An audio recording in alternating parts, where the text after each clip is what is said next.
The Solid Waste Management Director for DuBois County passes away, our weekly report from the DuBois County Humane Society, and Inform featuring Tri-County YMCA Executive Director Mike Steffi.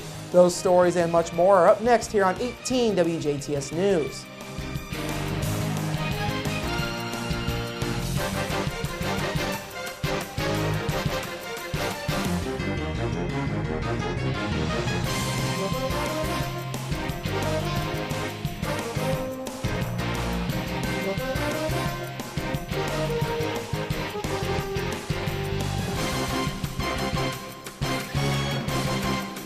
Hello, I'm Bradford Raths. In your news, an acting solid waste management director has been put in place for DuBois County following the passing of Lee Kraft. Kraft, who had been the solid waste management director for DuBois County since January, was found dead at his home yesterday morning at 10:30 a.m. He was 56 years old. At a special meeting held this morning, the DuBois County Solid Waste Management Board named Bill Pennington as the acting solid waste management director. The board announced at this morning's meeting that they will advertise for the permanent position over the next couple of weeks.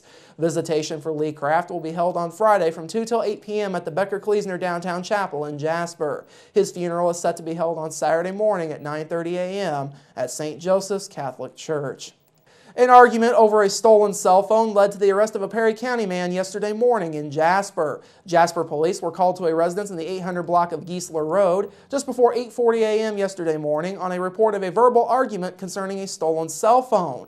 Upon arrival, police determined that 27-year-old Andrew Cronin of Tell City had stolen a cell phone and was also in possession of Xanax. Cronin was lodged in the DuBois County Security Center on theft and possession of a controlled substance charges. Last night, the Greater Jasper School Board approved the hiring of Kim Strobel as the school's new curriculum director. Strobel becomes the first person to hold the curriculum director's job for the Jasper school system since Dr. Tracy Lorai's promotion to superintendent. Strobel says she hopes to be a support system for the corporation's teachers in her new job. Well, I was, like I said, very fortunate to be able to form relationships with the teachers this year. I did about 25 days and found that there's an incredible energy taking place in this school system. And so I think my biggest goal would just be to continue to support the teachers in their effective practices that they have going on in the classroom and just really be able to provide them with the information they need, but also be hands-on and be able to really guide them and support them in ways that they need in the classroom. Lorai says Strobel's knowledge of education and her experiences make her a great fit for the school system. Kim has a lot of knowledge about K through 12 education. I mean, she's been a classroom teacher. She's had the opportunity to be a literacy coordinator. She has worked consulting with teachers on what is best practice in terms of instruction.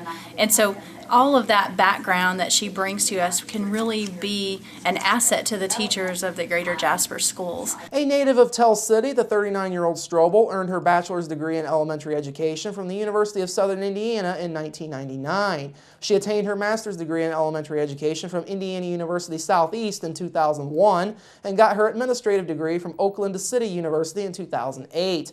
Strobel taught at Tell City schools for several years and spent 3 years as the K-12 literacy coordinator for the district. She did her own consulting for schools as a side job before taking a job with literacy consulting firm Smeckens Education.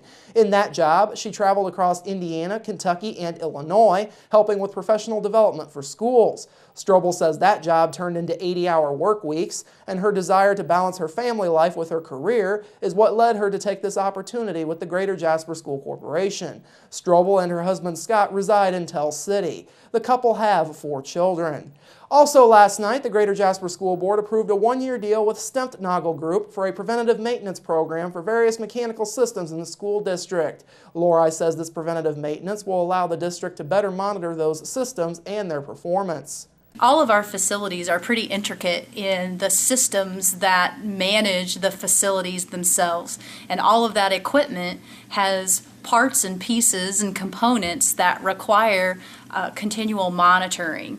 And so by putting those systems on a preventative maintenance plan where periodically throughout the year we're ensuring that we're checking filters or we're checking belts or how those systems are functioning, we can ensure that they're functioning at their most efficiency. Lori says the plan also allows the district to take a proactive approach to addressing facility needs rather than being reactive. In other business last night, the board approved the advertisement of Form 3 for the 2014 budget, which includes the capital projects and bus replacement funds, among others. Lori says the tax rate for this year will remain relatively unchanged from the previous year. The school board is set to hold its public hearing on the budget at its August school board meeting, and formal adoption of the budget is set for its September board meeting. Additionally, last night, Lori announced that there will be a public work session on August 7th at 5:30 p.m., where findings from the Gibraltar Design Feasibility Study for the corporation's elementary schools will be shared with the public. The public is also invited to comment on potential changes at that hearing. Again, that hearing is set for August 7th at 5:30 p.m. School starts up soon for the Greater Jasper School Corporation. The first day for teachers will be Wednesday, August 7th, and students will start back to school on Thursday, August 8th at 8 a.m.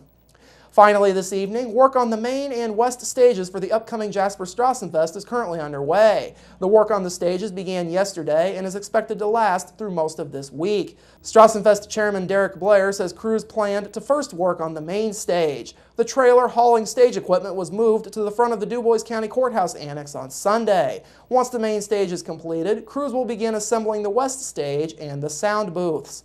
Blair says all work is expected to be completed by mid-morning on Friday. The Strassenfest is set for August 1st through the 4th in downtown Jasper.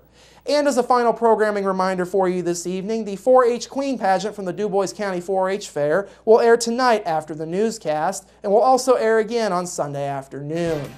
Coming up after the break, our weekly report from the DuBois County Humane Society, plus your local forecast, sports with Evan Elrod, and Inform featuring Tri-County YMCA Executive Director Mike Steffi. That's all up next here on 18 WJTS News. Local people watching local people.